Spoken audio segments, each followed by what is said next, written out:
Harlingen CISD, it's time for SuperTalks. Be a part of the journey to inspire, engage, and empower. Good day, everyone, and welcome to the SuperTalks. It's a beautiful day in Harlingen, Texas. We are blessed to have Coach Izzy Gonzalez, the head coach for South, here with us today. Long legacy of success. Not only that, Damon, we were talking about this earlier. He was also a heck of a football player, man. Great athlete, and so we're excited to have him back. So, Coach, welcome. Thank you for all you do for us. I appreciate it. Excited to be here. Hey, Damon, what do you think? What do you want to know from Coach? Thank you so much for being here, and thank you so much for coming back to the community and to serve kids and to bring excellence in football to Harlingen South. I wanted to ask you, so can you kind of tell us a little bit about your journey growing up here in Harlingen and how you kind of ended up where you are now? Sure. My parents grew up here in Harlingen. They were migrant farm workers. My dad grew up in the housing projects at Bonita Park on Rangerville, so kind of got some roots on the south side there. And my mom grew up in Primera, Texas, which is a small little city community right just northwest of Harlingen. And that's where we eventually grew up and, just raised there and got an opportunity to go to high school at HHS and fell in love with the game of football. Had opportunities to play on a great football team and really made some great relationships with coaches.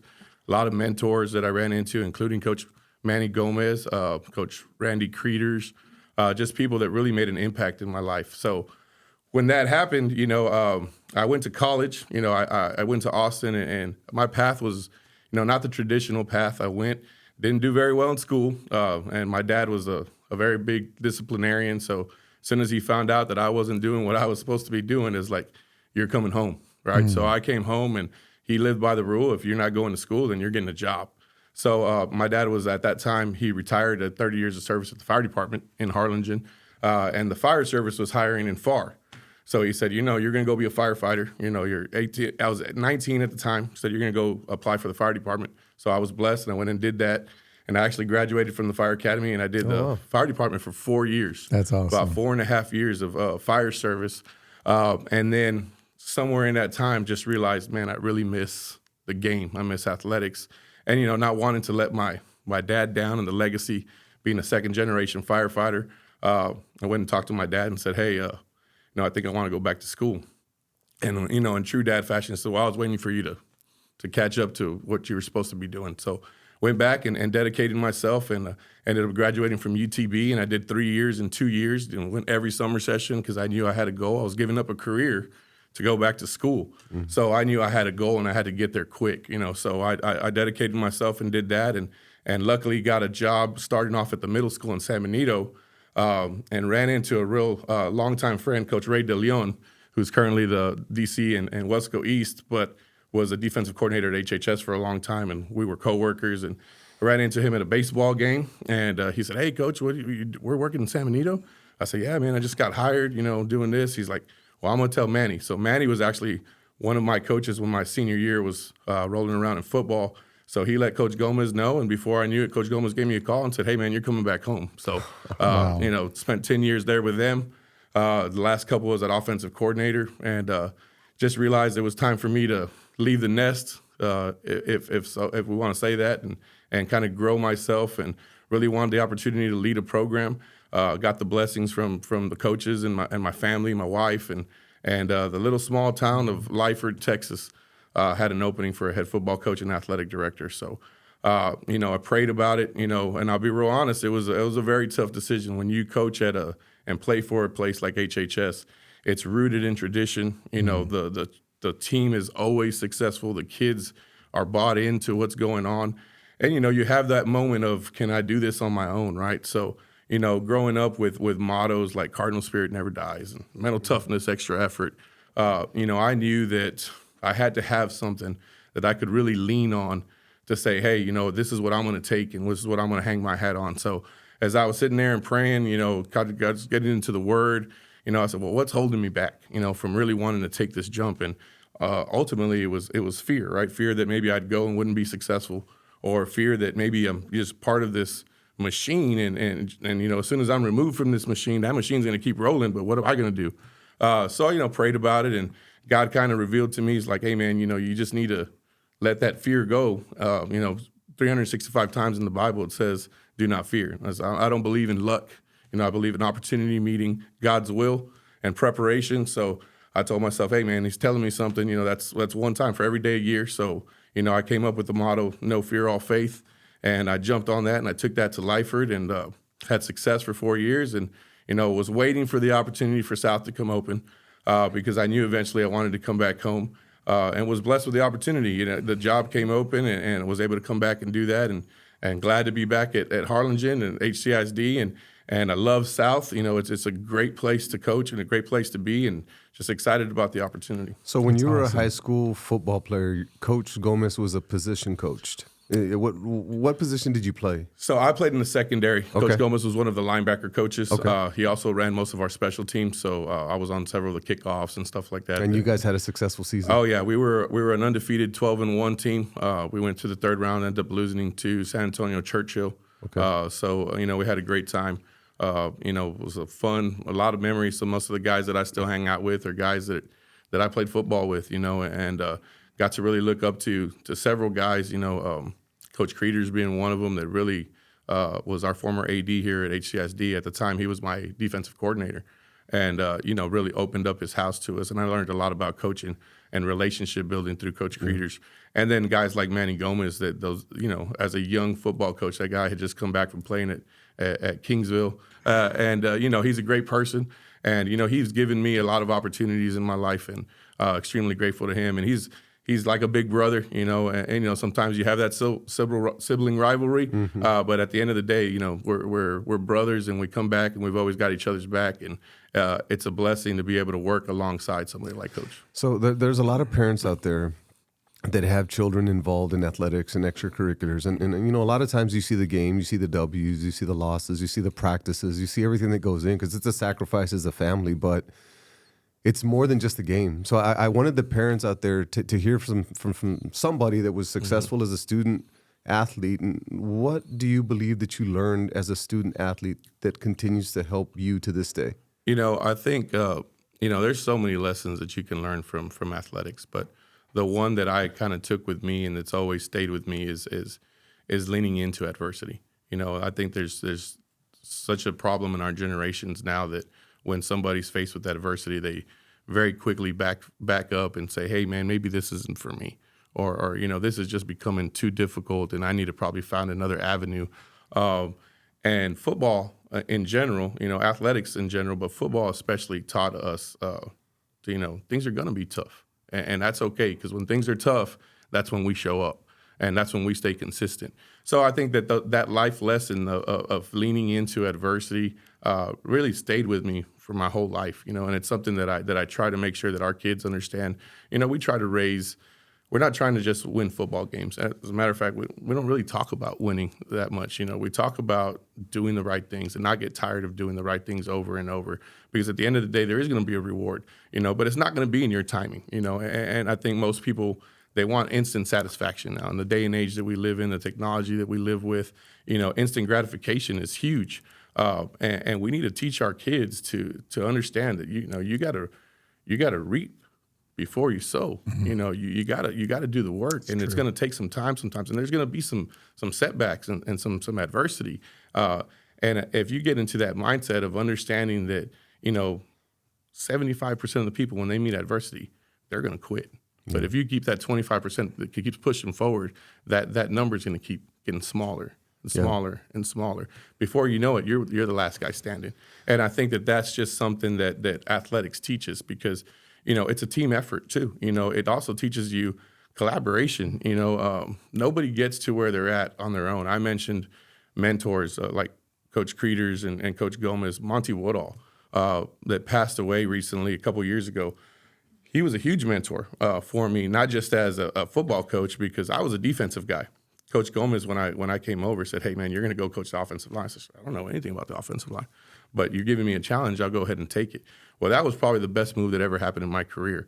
Obviously, Coach Gomez calls the defense. I learn under Coach Woodall, and he teaches me a lot about being a man, being a husband as a young coach, and how to balance those things. And eventually, I become the offensive coordinator, and Coach Woodall retires and actually goes and works with me for a little while in Lyford, and actually came to South with work with me when he passed away a couple minutes into our first year there. So I mean, they're just learning to collaborate with different people, learning to take points of view, that emotional intelligence of understanding, how somebody's feeling or what that teammate might need from you at the time to be successful. And I think those things are invaluable when you become an adult. And I think that they're taught to you in athletics. I love that. And I think to all the parents, because that one hit me as you were speaking as a dad, because, a lot of times our natural tendency as parents is to protect our children. We try to protect them from adversity. We want to pick them up every time they fall. We want everything to go right. So to all the parents out there, I think there is some value in letting your kids power through adversity, letting them understand that you're not always going to win, that things aren't always going to go your way, and there's no better way to learn that than on the football field or on the volleyball court or even in a one-act play or wherever it is. I think so. The message is just let's get our kids in a position where we're conditioning them to be mentally tough and emotionally intelligent and have the capacity to not just always want everything immediately, because you're right. The instant gratification is definitely something that this generation, I think maybe people in general, I think want things now. Right. So there's the message. You got to get beat up a little bit. It's about really what you do when you don't get what you want. Right. I think that's important. Absolutely. And not quitting in those moments, powering through. And speaking of which, and maybe what I'm going to bring up is a little bit controversial, but it is what it is. I was there when you first came into the district at South. I was there at the game at the Bird Bowl. Okay. I want to go back to that faithful day. This is going to be good. And here's why. I'm brought on here to ask the hard, to bring in the difficult questions. Let's have some fun. So I'm going to get right on into it. So here goes the thing. You're there, and historically, from what I have seen, and I'm still new here to the community, but from what I understand, typically Harlingen High has won the Bird Bowl more times than Harlingen South. And you're there with this young team, and you're new to the district, and you're facing your mentor, and the game gets going, and you all are behind. And I remember sitting there. I was sitting there with my friend Leanne Entz, and her son Levi played on your team. Yeah, great kid. Yeah, and he very much so, from my understanding, was a really great leader for you all. He was for you all and also in the theater department as well. Everybody really looks up to him. He's doing great at UT, by the way. Shameless plug, but it is. Yeah, he's actually helping with the football team. He does a great job over there, too. He's doing an amazing job over there. So you all are behind, and I remember sitting there with Leanne and with Walt, and they were going, well, I guess there's just no way. There's no way that this is going to happen. And I looked at both of them and I said, no, I said, just be patient. I said, this thing is about to turn and flip. I said, just watch. I said, they're just taking their time, and watch. It's all going to flip around. And all of a sudden, I can't remember the exact play, but the exact moment when everything turned, and I looked at them and I said, South is winning today. What was that like for you in going through that game and facing your mentor? And I say that because I've had my mentors as well, that I've had an opportunity to take my teams and compete against them. And I know what that feels like. And for me, there's an honor in that of being able to face your teacher. It's not a, hey, I beat you kind of a situation. No. It's an honor that, number one, that they're still there doing it. And not only are they doing it, but they're incredible still doing it. And you're having an opportunity to be there in that moment. Can you talk a little bit about that? Sure. First and foremost, 364 days a year, I root for HHS. Just put that out there. I'm a graduate of the school, and Harlingen is Harlingen, and we want Harlingen to be successful, Harlingen kids to be successful. That's right. But I wouldn't lie if I didn't say it was a huge game. It had been 14 years since South had won a Bird Bowl. I got to play in Bird Bowl 3 and Bird Bowl 4, so at the very beginning, and those games were very close. When we first started off, I believe my senior year, we only won 14-7. Wow. And I think a year before that, we actually won by a field goal, a late field goal that changed the tide of the game. So when that rivalry started, it was actually a very good rivalry. Somewhere through the time when I believe Coach Alex Leal retired, and then Coach Gomez came into HHS as the head coach, and I was on that HHS staff. It became what you're talking about, more of a one-sided type of affair every Bird Bowl. So we knew that it was going to be a big game. And when you coach football, there's highlighted games, right? You don't go and tell your football team, hey, man, this is a big one, because they know it's a big one. I knew that we had a good ball club. I knew that we had a great game plan.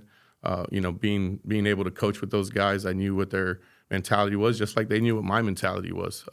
So I knew that they knew that we were going to have a dogfight, and it's been that ever since. But you mentioned that we went down 14-0. We were so ready to play in that game that I don't remember ever feeling like we were down 14-0. I remember feeling like we're this close to executing what we want to do. And Coach Gomez is a great defensive coach. He's a great head coach, and he did some great stuff to kind of stop what we were doing early on, and we were able to create a one-on-one matchup close to the red zone, and I knew that we were going to take a shot. So we got in a heavy formation and pulled everybody in and isolated the guy that we wanted isolated.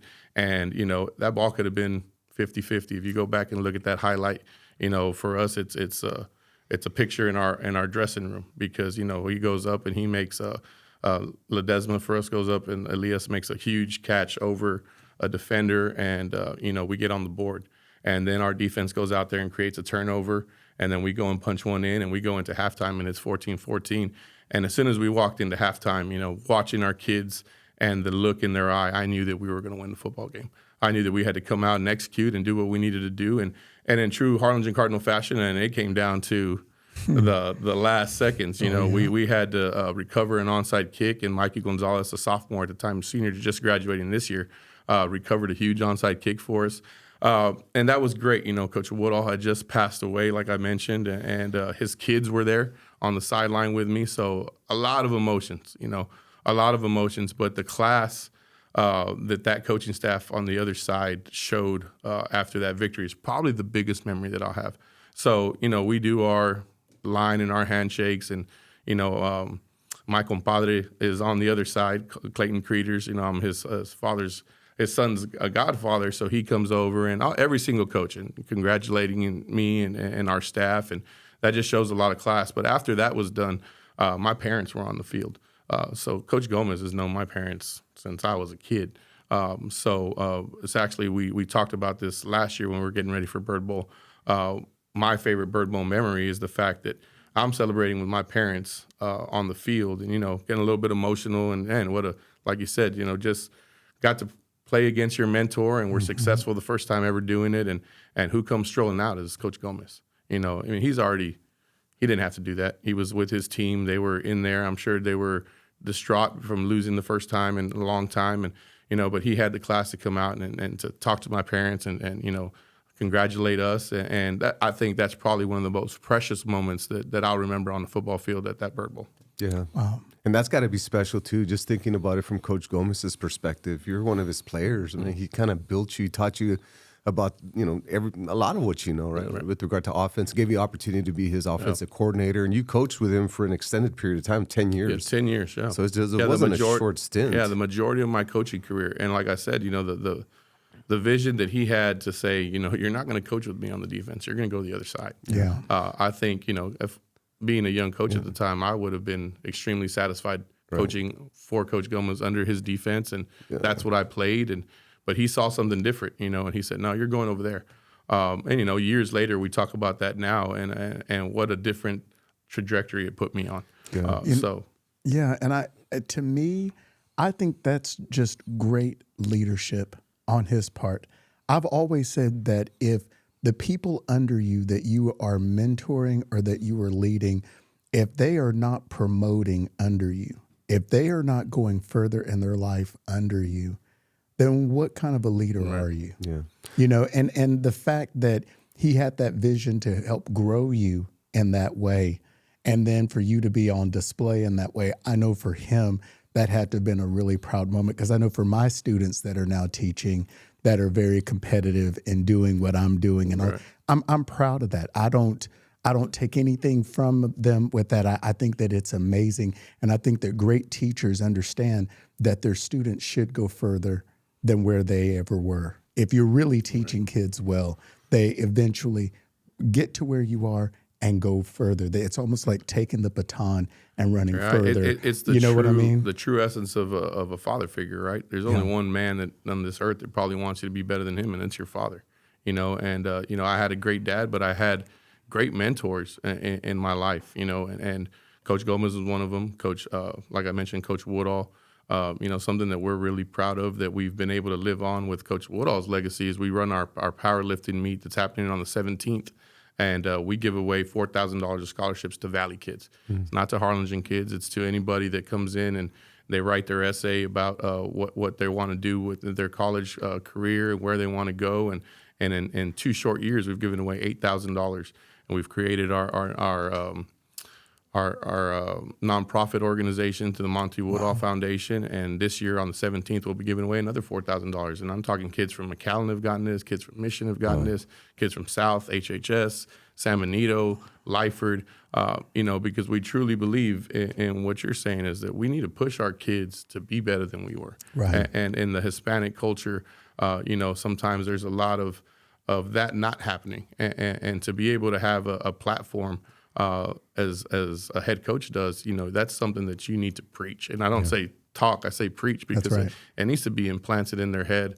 That seed needs to grow, and they need to be told there's greatness in you. That's right. And there's greatness. It doesn't matter where you were born, doesn't matter what neighborhood you came from, doesn't matter what color you are. What matters is what's inside of you, and if you're willing to put in the work and face and lean into that adversity to get the opportunities. And I'm grateful for every mentor that I've ever had in my life, including my biological dad that's just been, my hero. When your dad's a firefighter and you're a kid and you get to go slide down the fire pole at Central Fire Station in Harlingen, there's something special that happens. That guy puts on that bunker gear, and he's no longer a regular person. He's a superhero in your eyes. So, I have a lot of respect and love for him, and just the work ethic that he taught us, and my brothers as well. My younger brother Albert is the assistant fire chief in FAR, so he continued into the fire service. And then my younger brother is a federal agent, and he works internal affairs. And my little sister runs her own business. So they just did a tremendous job of we were from humble beginnings, but it's not where you start; it's how you finish that matters. And they really instilled that in us. Well, I want to thank you, because I know that you're giving a lot of people credit, but in looking at your style, it's very structured, a lot of discipline, but a lot of love. And, as a dad, you can't help but want your kids to be in an environment like that where it's going to be hard work. And we have standards, and we have systems, we have processes, we have a certain way of doing things, but it's completely love-based. And I love that you're not chasing W's. I love that your systems, the byproduct of the hard work is the W. But it's not about that. So I think that I just want to commend you for your leadership style and your coaching style. And it just, as a consumer of the product, it's refreshing to know that we have coaches like you and Coach Gomez, that it's just more than a game. Yeah, we have a couple sayings. We tell our kids, true love is tough love. Yeah. And leading into what you say, discipline is important, and it's done for you, not to you. Right on. And we make sure that our kids understand that. And we also say, nobody promised you easy. We promised you worth it. Right on. So those are things that we hang our hat on. And I appreciate the compliment, but, I'm just a servant, man, trying to do the right thing and trying to do the right thing by our kids and our community. And with the great leadership that we have here at HCISD, it becomes very easy to do that, because that's right. I see myself in kids, and I know every coach in Texas probably says that. But when you see a kid that grew up in the same kind of atmosphere that you did, and from the same area that you did, and not even just kids that are come from humble beginnings. People think, oh man, the kids that are from humble beginnings have it hard. There's totally different types of different issues that our athletes and our students come with. That's right. A kid that might have everything but doesn't have the attention or the time from his parents, because they're dedicated to what they're doing to provide, and they don't have that relationship. That's right. So, when you're a football coach, you're a counselor, you're a mentor, you're a big brother, you're a father figure, you're a disciplinarian, you're all those things encompassed into one. And that's why, to me, that title of coach means so much, and it started for me at a very young age, looking up to those guys as far as in even elementary school, to have those coaches come and take us and pick us up and give us rides and take us to the boys club and do those things. Those people have just always been larger than life to me. So to be able to get to do that for a living, and I haven't worked a day in 18 years. So. Yeah, and that's why I'm a former athlete, former coach, and pretty much taking the same principles and trying to administer that at the district level. So to all the students out there, to all the parents, we are on this quest to be the best that we can be, and a big part of that is discipline and order. So when you start hearing about campus alternative education programs and a very strict environment, execution of the student code of conduct, and really not putting up with any nonsense and making sure that you're focused on academics and getting to school, and that's the structure. We're going to run a very, very strict school district, but it's going to be very love-based because we care about our students, and we know that we're conditioning them, we're building them, creating their habits, and doing all those things so when they go out into life, they can fight the monsters, they can get through the ups and downs, they can power through, have resiliency, and not fold under pressure. So I'm glad that you brought that up, and I wanted to make that very clear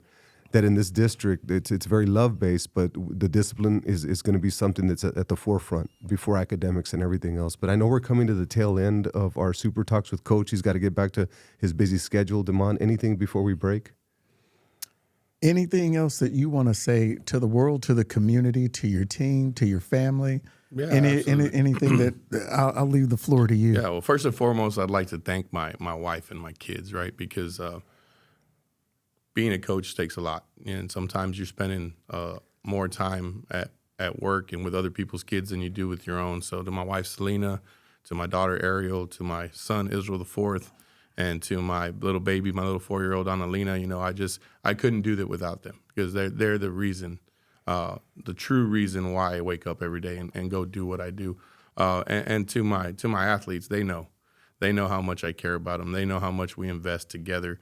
And I'm so grateful, so honored to be a football coach at HCISD at Harlingen South and to be able to tell our kids to live our lifestyle, because it's not a motto to us. No fear, all faith isn't a motto.